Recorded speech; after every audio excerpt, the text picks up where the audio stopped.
Ang Pilipinas ngayon. Narito na ang pinakamainit na mga balita na nakalap sa bawat sulok ng bansa. Ihahatid sa bawat Pilipino saan man kayo sa mundo. Ang Pilipinas ngayon. Pakinggan ang bawat kaganapan sa bawat lalawigan. Ito ang Pilipinas ngayon.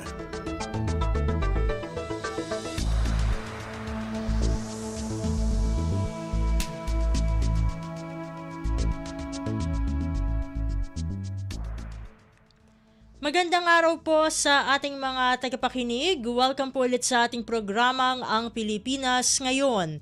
Ito po ang inyong lingkod, Steph Vicente. Samahan niyo po ako sa kabuuan ng ating palatuntunan.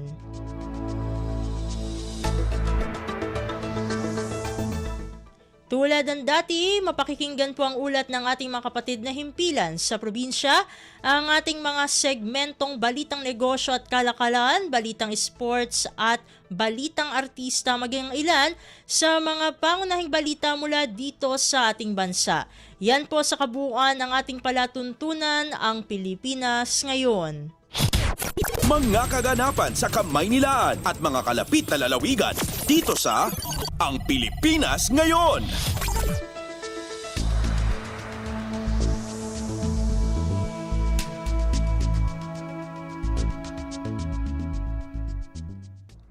Sa mahahalagang balita, proposed 2025 National Expenditure Program nakatakdang isumite sa House of Representatives pagkatapos ng State of the Nation Address o SONA ni Pangulong Ferdinand R. Marcos Jr. Ang detalye ng balita, ihahatid sa atin ni Alvin Baltazar. July 29 ang itinakdang pagsusumite ng kopya ng National Expenditure Program o NEP para sa fiscal year 2025 sa Kamara de Representante. Kasunod ito ng approval ni Pangulong Ferdinand R. Marcos Jr. sa proposed national budget para sa susunod na taon na aabot sa 6.3 trillion pesos. Napagalamang nasa 9.2 trillion pesos ang unang pinanukalang pondo para sa 2025, subalit 6.3 ang inaprubahan ng Development Budget Coordination Committee o DBCC. Ito ay dahil na rin naman sa limitadong fiscal space at ilang konsiderasyon tulad ng kahandaan ng mga programa, kapasidad ng mga ahensya ng gobyerno na tumanggap ng pondo at ang kanilang expenditure directions. Pangunahing binigyang prioridad naman sa nabanggit na pondo ang para sa food security, social protection, healthcare, housing, disaster resilience, infrastructure, digital connectivity at energization. Mula sa Palasyo ng Malacanang, Alvin Baltazar, Radyo Pilipinas. Pasada ng mga balita mula sa Pilipinas para sa mga Pilipino saan man sa mundo. Ang Pilipinas Ngayon.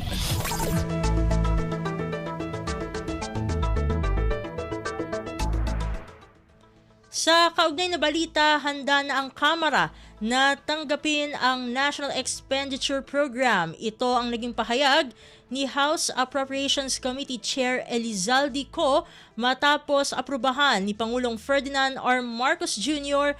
ang 6.352 trillion pesos 2025 national budget. Ayon kay Co, magsasagawa ang Appropriations Committee ng komprehensibong pagdinig sa Kongreso kasama ang iba't ibang stakeholders, mga ahensya ng gobyerno at mga eksperto upang tiyakin ang transparency, accountability at epektibong paggamit ng pondo.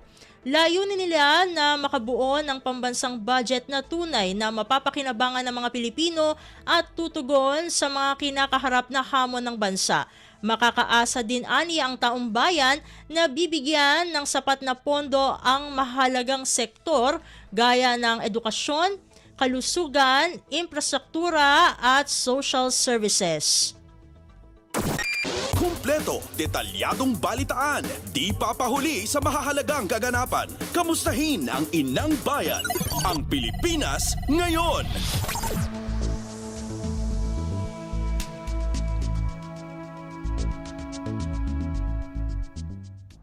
Samantala, target ng House of Representatives na maaprubahan ang proposed 6.352 trillion pesos na 2025 national budget sa katapusan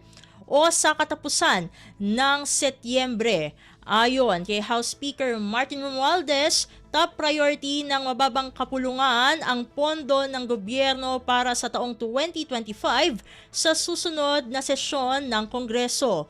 Sabi ni Romualdez, titiyakin nilang may sapat na pondo para sa edukasyon, modernisasyon at kapakanan ng militar. Sa oras na maaprubahan ito ng Kongreso, tatawagin itong GAB at magiging General Appropriations Act sa oras na malagdaan bilang batas.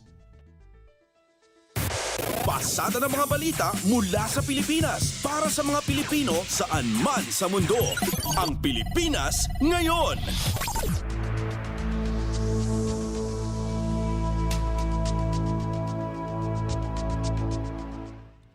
Sa iba pang mga ulat, handa na ang mababang kapulungan para sa ikatlong State of the Nation Address o SONA ni Pangulong Ferdinand R. Marcos Jr. sa July 22. Pahayag ito ni House Secretary General Reginald Velasco pagkatapos ng kanilang SONA Interagency Meeting. Aniya, handa na silang i-accommodate ang mga taga-Office of the President at Senado. Magsasagawa o nagsagawa na ng initial walkthrough ang mga opisyal mula sa OP para sa SONA scenario mula sa pagdating ng Pangulo hanggang sa paglalahad ng kanyang SONA hanggang sa pagtatapos nito. Naisapinal na rin ang mga room designation para sa lahat ng mga bisita sa mismong araw ng SONA. Samantala, plano naman ng pambansang pulisyan na maglatag ng 22,000 pulis sa iba't ibang lugar sa Metro Manila at kalapit na lugar ng Batasang Pambansa Complex kung saan isasagawa ang SONA. Gaganapin naman ang huling pulong para sa paghahanda para sa SONA sa July 15. Kumpleto, detalyadong balitaan, di papahuli sa mahahalagang kaganapan. Kamustahin ang inang bayan, ang Pilipinas ngayon.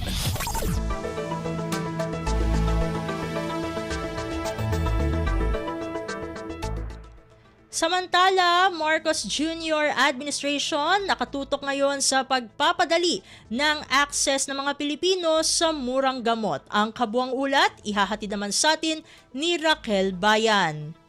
Nakatutok ang Marcos Administration sa pagpapadali ng access ng mga Pilipino sa mga murang gamot. Bukod pa ito sa ginagawa na ng pamahalaan sa paglalapit ng serbisyong medikal lalo na sa mga liblib na lugar. Sa pre-SONA briefing sinabi ni Health Secretary Ted Herbosa na ang Food and Drug Administration una nang pinadali ang pag-aproba ng aplikasyon sa mga generic na gamot sa bansa. Sa ganitong paraan, dadami anya ang mga gamot sa merkado na mayroong Certificate of Product Registration na siya namang magbababa ng presyo nito. Si Pangulong Ferdinand R. Marcos Jr. una na rin anyang nagbaba ng kautusan para sa pagkakaroon ng PharmaZone sa PEZA. Ito anya yung pagkakaroon ng manufacturing plant ng mga gamot sa PEZA zones kung saan ilalagay na rin ang mga regulatory body upang maengganyo anya ang mga pharmaceutical company na dito na sa Pilipinas mag-produce ng gamot. Katunayan ayon sa kalihim, mayroon ng mga kumakasang kumpanya. Di ba yung babayaran mo sa importation, patong-patong ng trader yan. So kung ma-produce natin dito, mag-uumpisa yan. So meron mga kumakasa na yung gamot sa TB, gusto na lang i-produce dito. Ang requirement lang, pwede ba DOH, bilhin niyo yung ipoproduce namin? Sabi ko, walang problema. Mas mura yan kaysa sa imported, ibibigay pa natin sa mga pasyenteng may TB. Mula sa Malacanang, ito si Raquel Bayan para sa Radyo Pilipinas. Pasada ng mga balita mula sa Pilipinas para sa mga Pilipino saan man sa mundo. Ang Pilipinas ngayon.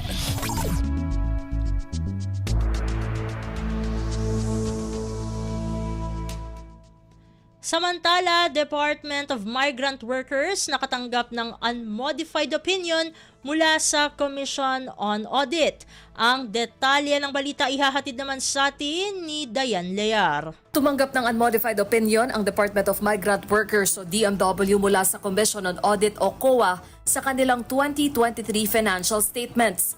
Ang unmodified opinion ay ibinibigay ng COA kapag ang mga financial statement ay inihanda ng maayos at naaayon sa mga pamantayan ng Financial Reporting Framework. Ayon kay Migrant Workers Secretary Hans Leo Kakdak, ang pagtanggap ng unmodified opinion sa unang taon ng DMW ay patunay sa kanilang dedikasyon at integridad sa pagtulong sa mga OFW na nangangailangan habang maayos na pinangangalagaan ang pondo ng bayan. Ang DMW ay mayroong 1.2 billion pesos na action fund na ginagamit para magbigay ng legal, pinansyal at medical na tulong sa mga OFW na nangangailangan. Ang ahensya din ang nangunguna sa National Reintegration Program na nag-aalok ng mga programa para sa kabuhayan, pagsasanay at skills development para naman sa mga nagbalik bayan na OFW. Ito si Diane Layar para sa Radyo Pilipinas. Kumpleto, detalyadong balitaan, di papahuli sa mahahalagang kaganapan. Kamustahin ang inang bayan, ang Pilipinas ngayon.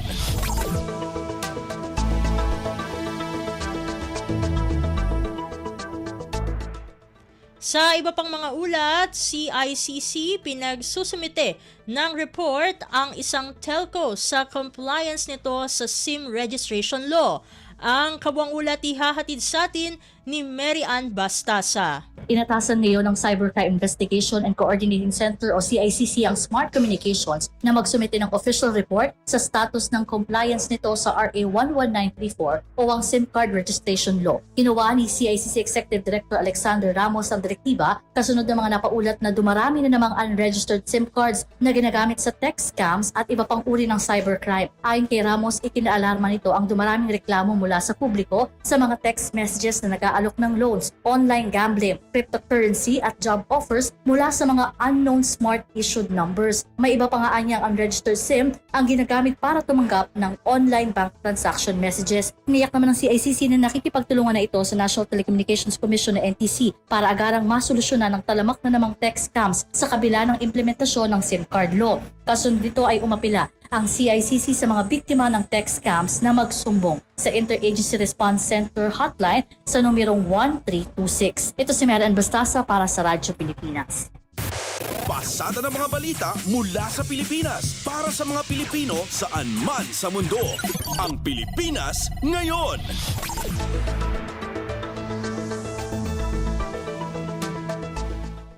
Samantala, House Panel Chair na babahala sa pagsulpot ng mga iligal na droga sa karagatan ng Ilocos. Ang detalye ng balita ihahatid naman sa atin ni Kathleen Forbes. Pinababantayan ngayon ni House Committee on Dangerous Drugs Chair Robert A. Barber sa mga otoridad ang insidente sa Ilocos Region kung saan sunod-sunod na nakakakuha ng drug package sa dagat ang mga mangingisda. Sabi ni Barbers, kung hindi diversionary tactic, ay ginagamit itong propaganda para siraan ng gobyerno. Anya, hindi basta-basta para sa mga sindikato na maghulog ng kilo-kilong droga dahil malaking halaga ng pera ito. Kaya kung hindi ito diversionary tactic para ilihis ang atensyon sa isang malaking drug haul, ay posible na gusto lang palabasin na may malaking kalakaran ng droga sa mismong probinsya pa ng Pangulong Ferdinand R. Marcos Jr. Batay sa datos ng mga otoridad sa Ilocos mula noong Lunes ng nakaraang linggo ay umabot na sa 79 na pakete na naglalaman ng droga ang nadiskubre na palutang-lutang sa dagat sa palibot ng Ilocos. Parang propaganda, no, to create an image na kung saan nakikita ito, talamak at kumakalat itong klaseng kontrabandong ito dyan sa mga lugar na yan. At alam naman natin na posible ang target dito ay yung ating Pangulo. Diba? Kasi doon sa area no, ng Ilocos Region nila nilalaglag yan. Ito si Kathleen Forbes para sa Radyo Pilipinas. Kumpleto, detalyadong balitaan, di papahuli sa mahahalagang kaganapan. Kamustahin ang inang bayan, ang Pilipinas ngayon.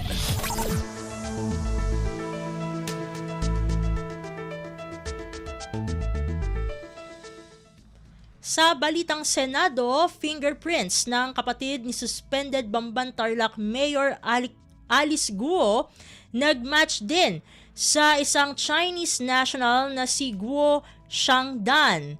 Ang kabuang ulat ihahatid sa atin ni Nympha Asuncion. Kinumpirma na rin ng National Bureau of Investigation o NBI na pareho ang fingerprints ng kapatid ni suspended Bamban Tarlac Mayor Alice Guo na si Wesley Guo sa Chinese national na si Guo Shangdan. Binahagi ni Senate Committee on Ways and Means Chairman Senator Sherwin Gatchalian ang impormasyon na ito. Gayon din ang kopya ng Philippine passport ni Wesley Guo at ang Chinese passport ni Guo Shangdan. Ayon kay Gatchalian, napag-match ang fingerprints ng dalawa gamit ang record mula sa Board of Investment at sa NBI NBI biometrics record. Base sa impormasyon ng senador, dumating ng Pilipinas si Guo Shangda noong 1999 at inilis ng dependent son ni Li Wenyi o ang nakarehistoring ina ni Mayor Alice Guo. Isiniwalat rin na mamabatas na mayroong hawak na Chinese passport si Guo Shangda na mag-expire sa 2025 at nasalita niyang ginagamit ang kanyang Filipina Chinese passport mula 2003. Binigyang diin ni Gatchalian na ipinapakita lang nito kung paanong inabuso ng pamilya Guo ang late registration of birth process ng ating bansa para makapagpanggap silang mga Pilipino. Mula Senado, ito si Ning Fashion para sa Radyo Pilipinas. Pasada ng mga balita mula sa Pilipinas para sa mga Pilipino saan man sa mundo. Ang Pilipinas ngayon.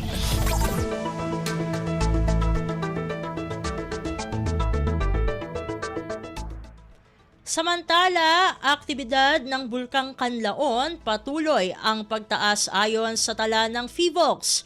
Ang detalye ng balita ihahatid sa atin ni Hazel Morada ng RP3 Alert. Tila nagliligalig ang Bulkang Kanlaon sa Negros Islands matapos umabot sa 70 ang naitalang volcanic earthquake simula alas 3 ng hapon ng Martes, July 2 hanggang alas 12 ng tanghali kahapon, July 3. Ayon sa PHIVOLCS, karamihan sa naitalang pagyanig ay nasa 20 kilometro ang lalim habang patuloy din ang pagbuga ng mataas na sulfur dioxide o SO2 gas ng bulkan aabot sa 3,254 tonelada kada araw. Paliwanag ng ahensya, nag-aalboruto ang Bulkang Kanlaon dahil sa magmatic processes sa ilalim ng bulkan na nagdudulot ng mataas na volcanic earthquake, mataas na SO2 gas emission at pamamaga ng edifice o katawan ng bulkan. Sa kasalukuyan ay nananatili pa rin sa alert level 2 o increasing unrest level ang bulkan, kaya nagpaalala ang PHIVOLCS sa publiko na iwasan ang pagpasok sa 4-kilometer radius permanent danger zone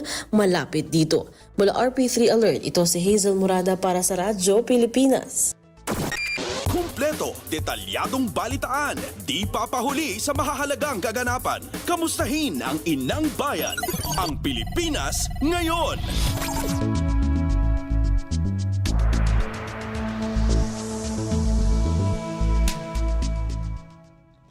Sa iba pang mga balita, mahigit 2 trilyong piso inaasahan namang papasok sa Pilipinas bawat taon dahil sa paggamit ng artificial intelligence ayon sa NEDA. Ang kabuang ulat, ihahatid naman sa atin ni J. Mark Dagala. Asang aabot sa 2.6 na trilyong piso ang papasok sa Pilipinas kada taon kung mag-a-adapt ang mga negosyo sa Artificial Intelligence-Powered Solutions. Ito ang naging pahayag ni National Economic and Development Authority o NEDA Secretary Arsenio Balisacan kasunod ng muling pagtitiyak ng kanilang pagsuporta sa paglulunsad ng National AI Strategy Roadmap 2.0 gayon din ng Center for AI Research. Ayon kay Balisacan, malaki ang may tutulong sa paggamit ng AI sa pagpapaunlad ng mga negosyo gaya ng retail, logistics, manufacturing at financial services. Sa ganitong paraan, sinabi ni Balisacan na mapatatatag nito ang kakayahan ng pamahalaan sa digital transformation, gayon din ang pagsusulong sa local innovation. Kasunod yan, sinabi ni Balisacan na makatutulong din ang AI roadmap para suportahan ang mga posibleng mawalan ng trabaho sa pamamagitan ng upskilling, reskilling at training. J. Mark Dagala, Radyo Pilipinas. Pasada ng mga balita mula sa Pilipinas para sa mga Pilipino saan man sa mundo. Ang Pilipinas ngayon.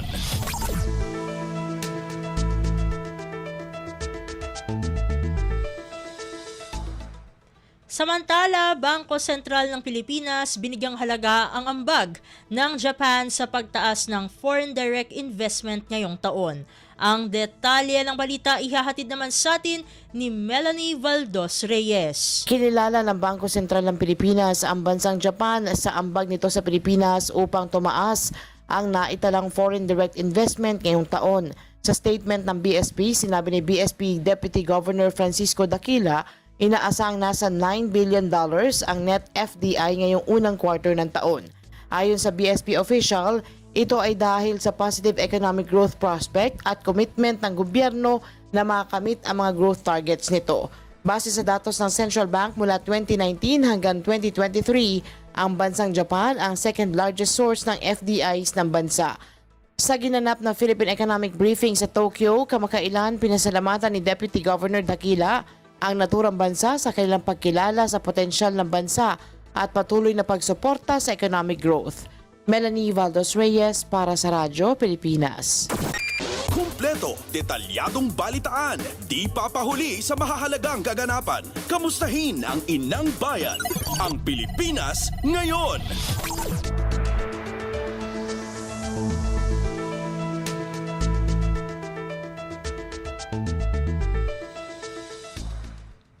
At iyan ang mga maiinit na kaganapan para sa araw na ito. Samantala, ating antabayanan ang mga ulat mula sa ating mga kapatid na himpilan sa probinsya para sa Regional News.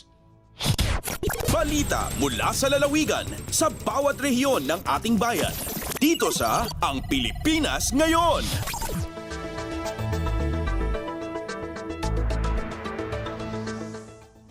Narito na ang bugso ng ating mga regional news. Dumako muna tayo sa rehiyon ng Luzon. Before Region 1, hinikayat ang mga mangingisda na magtatag ng sariling grupo upang may iisang patunguhan ang kanilang produkto.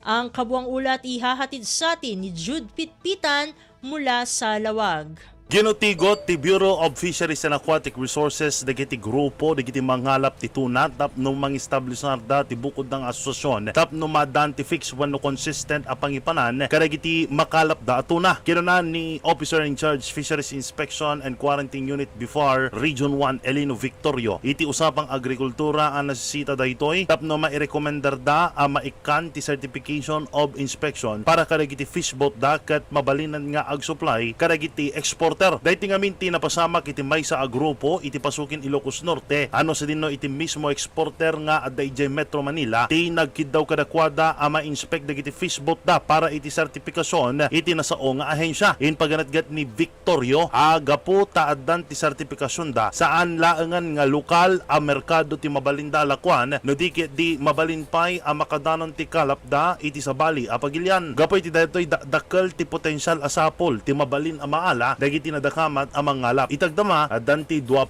ang mangalap ang miyembro itinasao a grupo ijay pasukin. Manipo diti syudad Tilawag, Jude Pitpitan, Radyo Pilipinas World Service. Balita mula sa lalawigan sa bawat rehiyon ng ating bayan. Dito sa Ang Pilipinas Ngayon.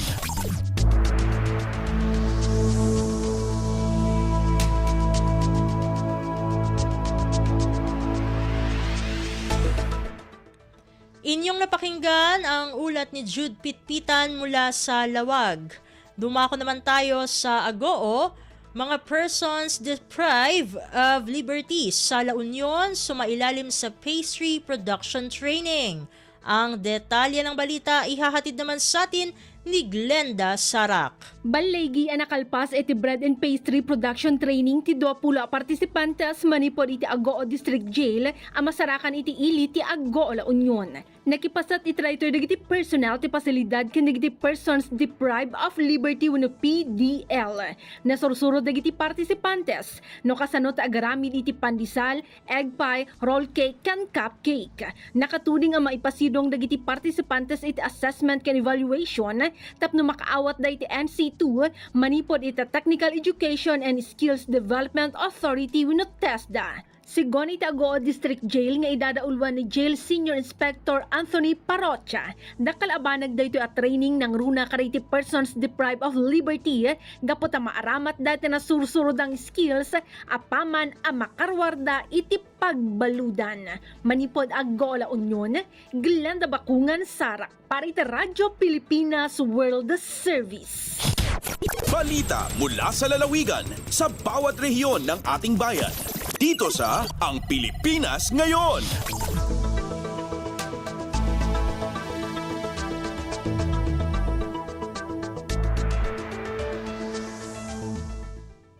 Inyong napakinggan ang ulat ni Glenda Sarak mula sa Agoo.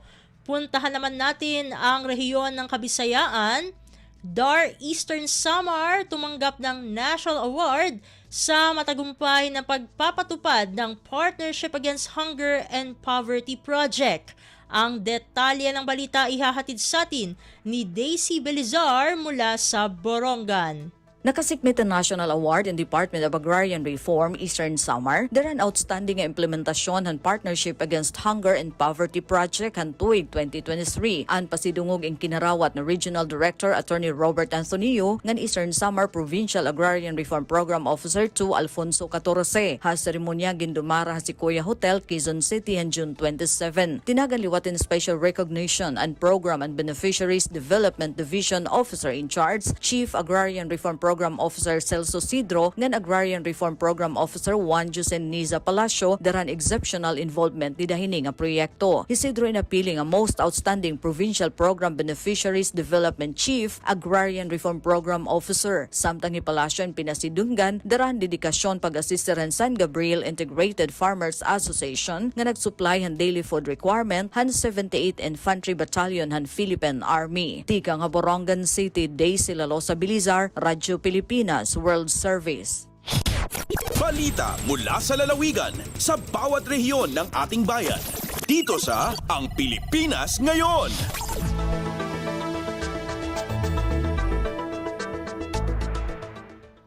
Inyong napakinggan ang ulat ni Daisy Belizar mula sa Borongan. Dumako naman tayo sa Sogod, culmination activity ng Adoption and Alternative Child Care Week, pinangunahan o papangunahan ng Regional Alternative Child Care Office o RACO 8.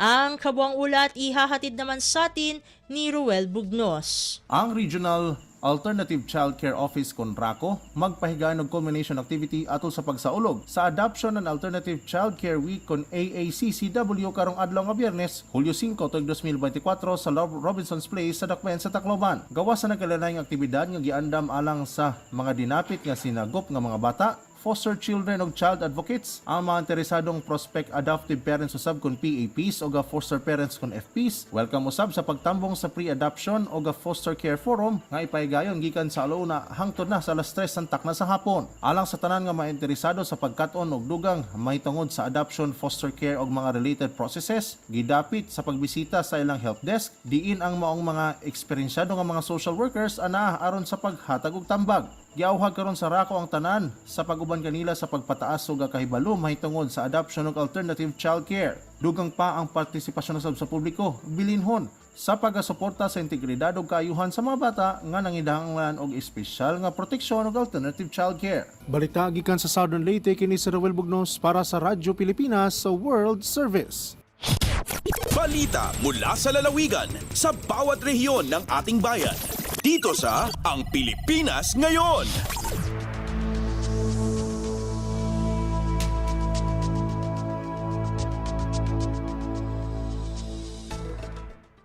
Inyong napakinggan ang ulat ni Ruel Bugnos mula sa Sogod. Dakuin naman natin ang rehiyon ng Mindanao. Mga opisyal ng Vatican at ng Catholic Bishops Conference of the Philippines dumating na sa Cagayan de Oro para sa isasagawang annual retreat.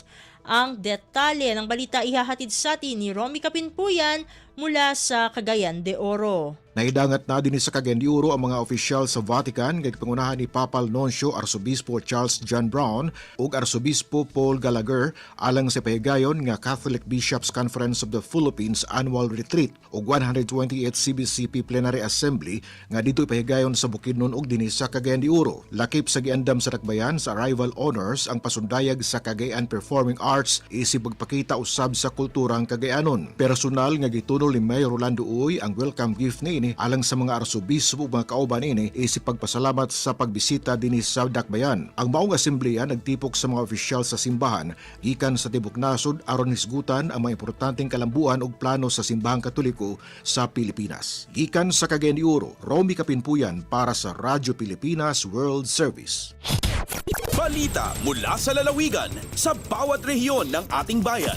Dito sa Ang Pilipinas Ngayon.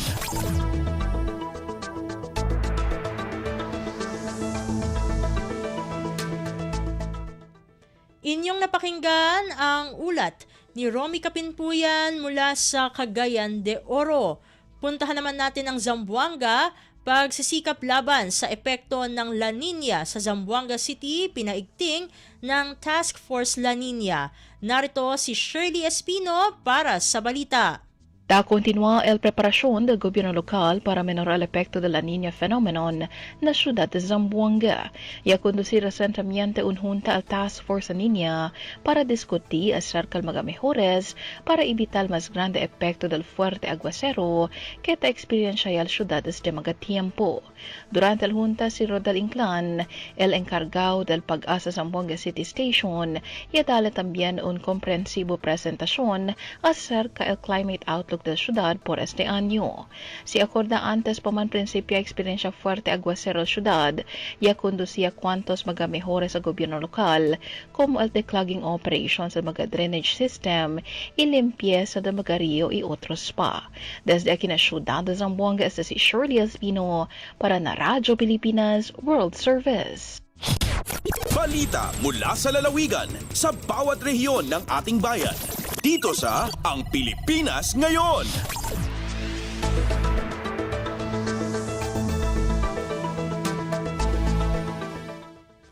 Inyong napakinggan ang ulat ni Shirley Espino mula sa Zamboanga. Dumako naman tayo sa Butuan. Dar Agusan del Norte nagbigay ng mga makabagong makinarya sa mahigit 1,300 agrarian reform beneficiaries para sa modernong pagsasaka na siyang magpapalago sa lupang sakahan. Ang detalye ng balita ihahatid naman sa atin ni Jocelyn Morano. Mukabat sa 1,375 Agrarian Reform Beneficiaries o ARB sa Agusan del Norte ang nakadawat og mga farm equipment, agricultural tools ug input sa Department of Agrarian Reform KUNDAR. Kabahin kini sa programang Climate Resilient Farm Productivity Support Project o CRF-PSP pinunduhan og 2.7 million pesos. Sigon ni Provincial Agrarian Reform Program Officer Glenn Pitilla, suporta kini sa gobyerno para pakusgan ang kapasidad sa mga ARBs kinsa nagatubang sa hagit sa epekto sa climate change. Dugang ni Pitilla, ilawom sa administrasyon ni Pangulong Ferdinand Marcos Jr., gipa-prioridad ang produksyon sa mga high-value crops sa nasod gamit ang pamaagi sa modernong agricultural practices. Sa unang semestre karon tuiga, dunay 3.4 million nga alokasyon ang DAR Agusan del Norte para lamang sa implementasyon sa CRF-PSP. Mula sa RP Butuan, ako si Jocelyn Morano para sa Radyo Pilipinas World Service. Balita mula sa lalawigan sa bawat rehiyon ng ating bayan. Dito sa Ang Pilipinas Ngayon.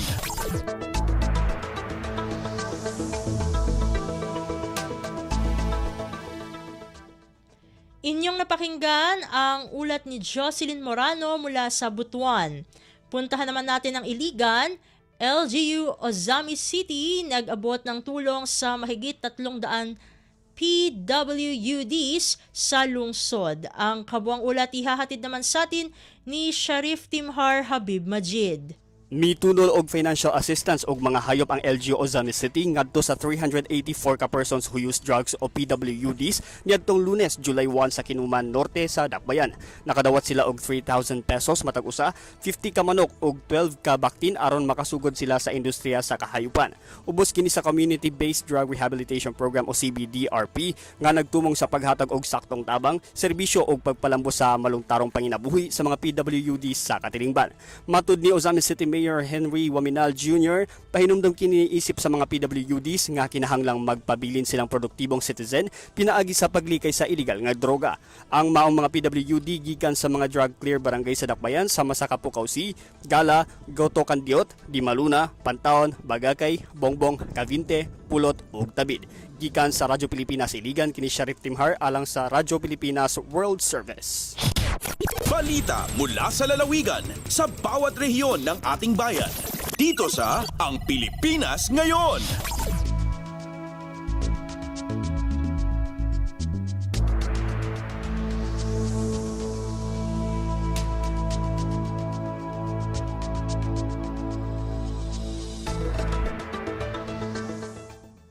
At inyong napakinggan ang ulat ni Sharif Timhar Habib Majid mula sa Iligan. Dito na natatapos ang ating regional news. Narito naman ang ating segmentong Balitang Negosyo at Kalakalan na ihahatid sa atin ng ating kasamang si Bea Gaza. Lagay ng ekonomiya, kalakalan, negosyo at iba pa. Atin ang alamin dito sa Ang Pilipinas Ngayon. Magandang araw, narito ang balitang negosyo at kalakalan.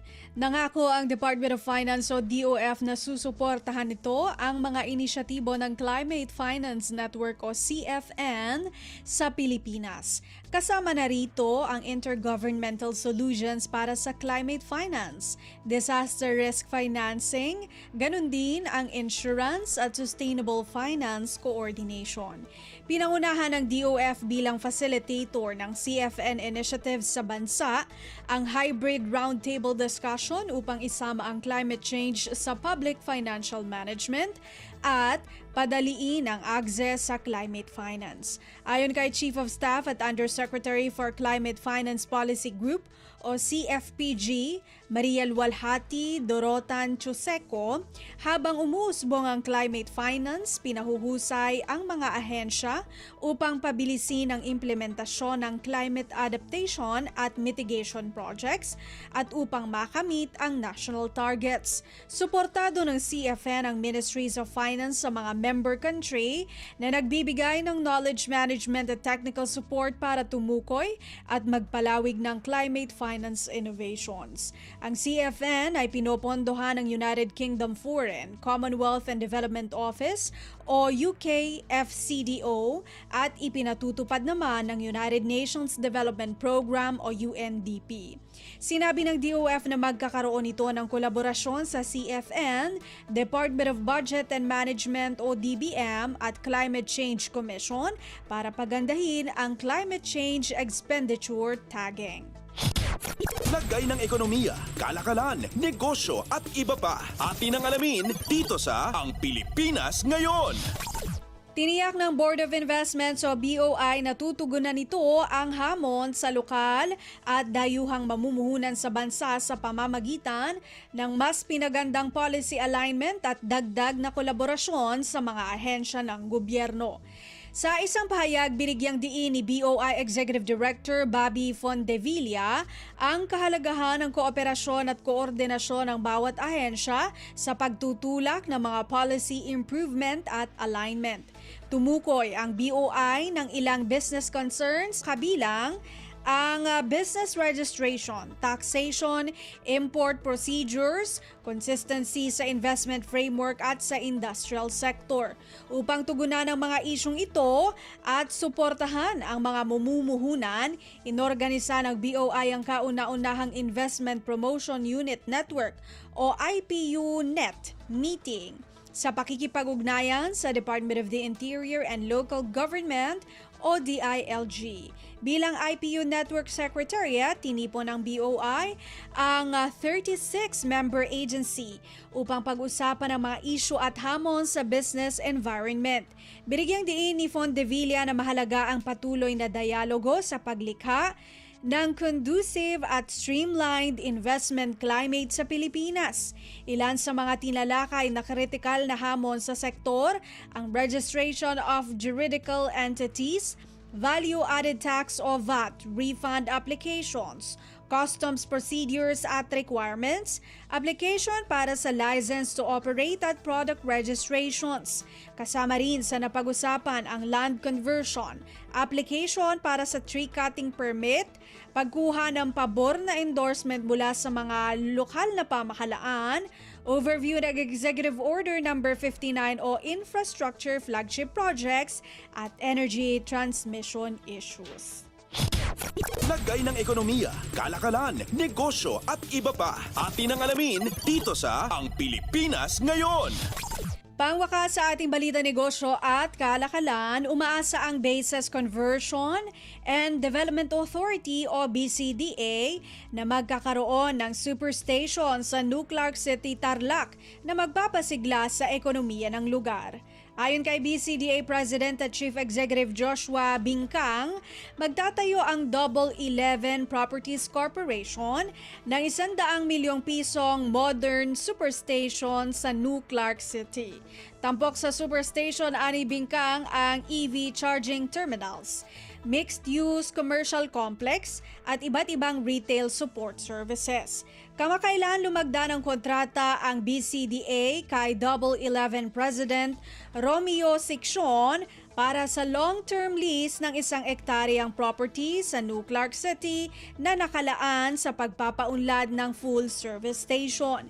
Sinabi ni Bingkang na ito ang kauna-unahang partnership ng Superstation sa New Clark City.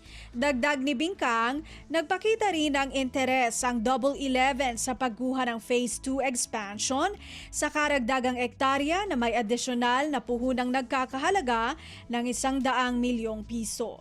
Inaasahang makaka-accommodate ang Superstation ng mahigit 20 retail outlets sa tanggapan, pagseserbisyo sa halos 200,000 motorista kada taon at makalilikha ng tinatayang 500 trabaho para sa mga residente ng Tarlac at kalapit komunidad.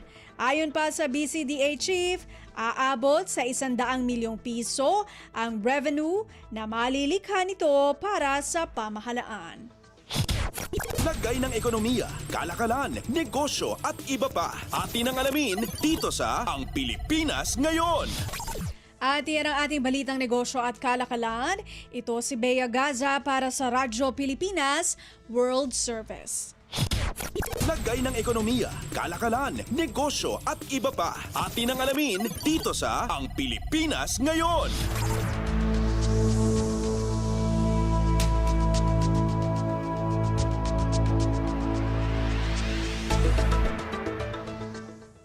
Maraming salamat, Bea, para sa ating segmentong Balitang Negosyo at Kalakalan. Narito naman ang ating segmentong Balitang Sports na ihahatid sa atin ng ating kasamang si Leo Magpayo. Updates at pinakahuling mga usapin sa mundo ng palakasan. Atin ang pakinggan dito sa Ang Pilipinas Ngayon. Magandang araw. Narito na po ang Sports Balita. Ginulantang ng Gilas Pilipinas ang world number 6 at host team na Latvia sa kanilang unang asignatura sa 2024 FIBA Olympic Qualifying Tournament. Naging makasaysayan ang panalo ng Gilas sa Latvia 89-80, lalo na't may home court advantage ang kalaban sa larong ginanap sa Riga, Latvia. Pinangunahan ni naturalized player Justin Brownlee ang Gilas sa nagawa nitong halos triple-double na may 26 na puntos kasama pa ang 9 na rebounds, 9 na assist, 1 steal at 1 tapal, habang impresibo din ang ipinakita ni 7'3" Kai Soto na nakagawa ng 18 markers, sahog pa ang 8 rebounds, 1 assist at 1 tapal. Dahil sa panalo, naging 1-0 ang record ng Gilas sa Group A, kung saan sinundan sila ng Latvia na may 1-1 kartata, habang ang Georgia na susunod nilang mga kalaban ay may 0-1 baraha pagkatapos matalo sa host team 83-55. Kailangan manalo ng Nationals sa susunod nilang laban kontra sa world number 23 Georgia para makapasok sa semifinals, at ang mananalo sa Olympic Qualifying Tournament ang makakakuha ng ticket sa Paris Olympics. Nagtapos naman sa double digits sina Dwight Ramos, Junmar Fajardo at Chris Newsome para sa Pilipinas na may 12, 11 at 10 puntos ayon sa pagkakasunod. Ayon sa FIBA, ito ang kauna-unahang panalo ng Pilipinas sa isang European team sa loob ng 64 na taon. Ang huli ay noong 1960 kung saan natalo ng Pilipinas ang Espanya sa Rome Olympics. Updates at pinakahuling mga usapin sa mundo ng palakasan. Atin ang pakinggan dito sa Ang Pilipinas Ngayon. Nadagdagan ang delegasyon ng Pilipinas ilang linggo bago magbukas ang 2024 Paris Olympics. Sinabi ng Philippine Sports Commission o PSC na ang mga hurdlers na sina John Cabang Tolentino at Lauren Hoffman ay kapwa nakakuha ng ticket sa Summer Games. Si Tolentino, isang Pilipinong atleta na naninirahan sa Espanya, ay kasalukuyang may hawak ng national record sa men's 110-meter hurdles na nagkwalipika sa oras na 13.37 seconds. Ito ang kauna-unahang partisipasyon ni Tolentino sa Olympics. Nakopo ni Tolentino ang bronze medal sa Asian Indoor Athletics Championships at sa 32nd Southeast Asian Games. Bukod kay Tolentino, nakakuha din ng ticket si Hoffman sa Paris. Nagkwalipika si Hoffman na nakabase sa Estados Unidos sa women's 400-meter hurdles. Nakuha ni Hoffman ang Philippine national record sa naturang event sa oras na 55.72 seconds at nakuha din ang silver medal sa torneo na ginawa sa Amerika. Rinepresentan niya din ang bansa noong Asian Games sa Hangzhou, China, kung saan nagtapos siya sa ika-5 pwesto. Sasamahan ni Tolentino at Hoffman si world number 2 pole vaulter EJ Obiena bilang delegasyon ng bansa sa athletics. Kasalukuyang may 22 atleta na ang magre-representa sa Pilipinas sa Paris Olympics na nakatakdang magbukas sa Hulyo 26. Updates at pinakahuling mga usapin sa mundo ng palakasan. Atin ang pakinggan dito sa Ang Pilipinas Ngayon. Balak ng National Collegiate Athletic Association o NCAA na buksan ang ika-100 season sa Setyembre 7 kung saan ang host ay ang Lyceum of the Philippines University o LPU at tinitignan ang ilang mga pagbabago para sa Centennial Celebration. Sinabi ni LPU Athletic Director and Management Committee Chairman Hercules Calianta na nasa proseso na ng pagsasapinal ang NCAA para sa plano nito sa 100th season. Ayon kay Calianta, gusto nilang dagdagan ang live audience at kasalukuyang may mga ilang strategiya sila para magawa ito. Inihayag ni Calianta na plano nilang makipag-partner sa lokal na pamahalaan ng San Juan kung saan lahat ng laro, maliban lang sa pagbubukas ng liga, ay gagawin sa PhilOil Eco-Oil Center. Inaasahan ng NCAA na ang mga estudyante sa iba't ibang pampublikong paaralan sa syudad ay makakapanood ng mga laro ng libre. Sinabi ni Calianta na sisimulan muna nila sa San Juan at papaluwigin sa iba pang lugar kapag epektibo ito. Tinitignan din nila na ibalik ang home and away format para sa men's volleyball, juniors basketball, girls volleyball at iba pang events. Updates at pinakahuling mga usapin sa mundo ng palakasan. Atin ang pakinggan dito sa Ang Pilipinas Ngayon. At yan ang pinakahuling balita sa larangan ng palakasan. Para sa Radyo Pilipinas World Service, ito po si Leo Magpayo. Magandang araw. Updates at pinakahuling mga usapin sa mundo ng palakasan. Atin ang pakinggan dito sa Ang Pilipinas Ngayon.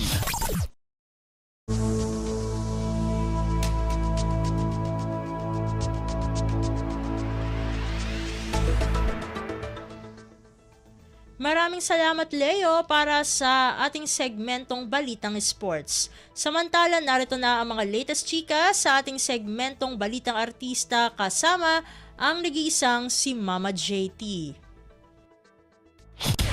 Ang latest, ang hottest sa showbiz and entertainment. Heto na sa Ang Pilipinas Ngayon.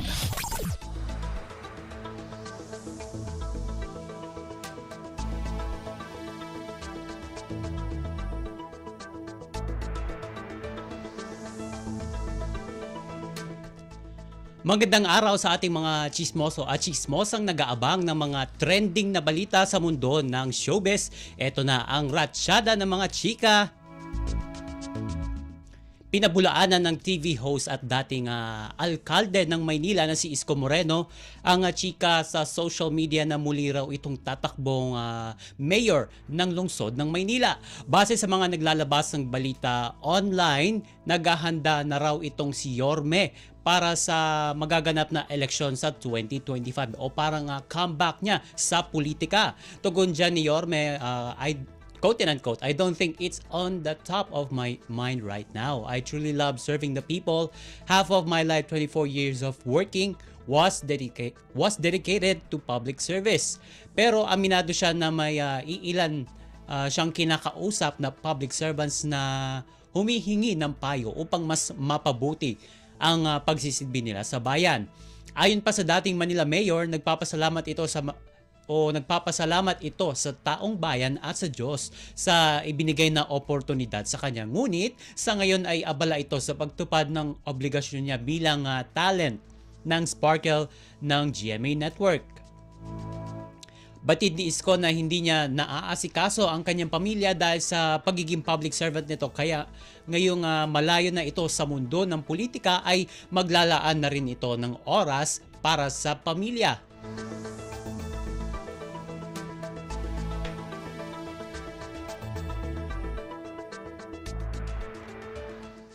Sa iba pa natin chika for today, hindi lang si Jeneline Mercado ang wala sa inilabas na 2024 GMA Station ID.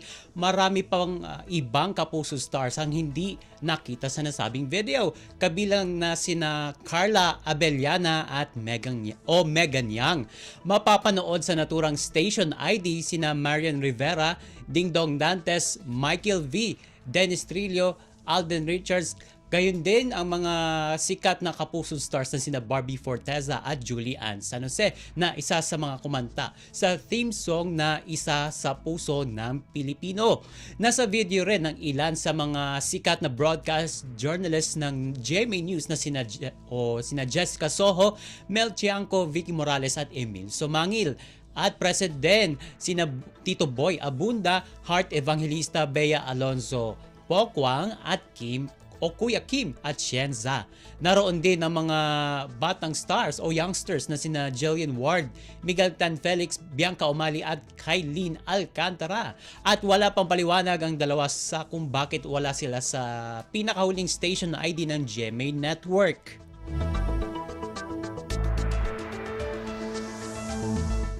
And speaking of Jen, at kaugnay na rin sa ibinalita ng inyong lingkod tungkol sa pag-alis raw ni Jen sa Kapuso Network dahil lamang sa hindi ito lumabas sa pinakahuling station ID nito.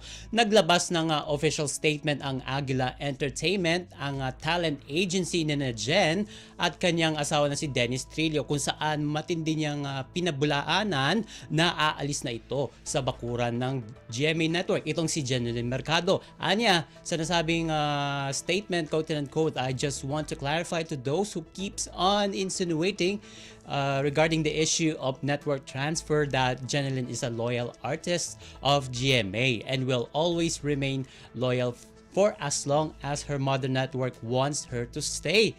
At dyan pinatunayan ng nasabing pahayag mula sa talent agency ni Jen na hindi ito lilipat o mag-over the backod sa ABS-CBN.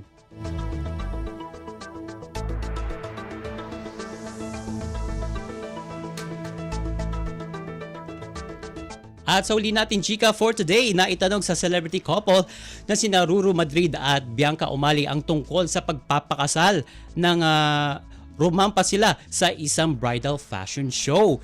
O hindi naman kasi nakapagtataka na mausisa ang dalawa tungkol sa plano nilang lumagay sa tahimik o magpakasal dahil halos 6 na taon na silang magkarelasyon. Kaya sa isang panayam, tila kumpiyansa o confident na itong si Bianca na sa kasalan mauuwi ang relasyon nila ni Ruru.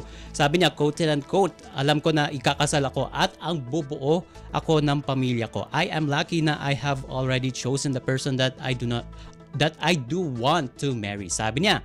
At ayon naman kay Ruru, quote and quote, sabi niya, kusa na lang mararamdaman yan. Hindi natin masasabi kung kailan, pero alam kong malapit na. At matatandang kamakailan ay natanong naman itong sina Bianca at Ruru kung ang tungkol sa pagli-live-in nang sumalang sila sa Fast Talk with Boy Abunda nitong nakaraang Hunyo.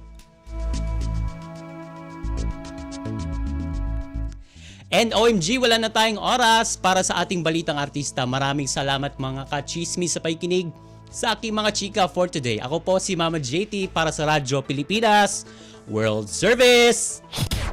Ang latest, ang hottest sa showbiz and entertainment. Heto na sa Ang Pilipinas Ngayon.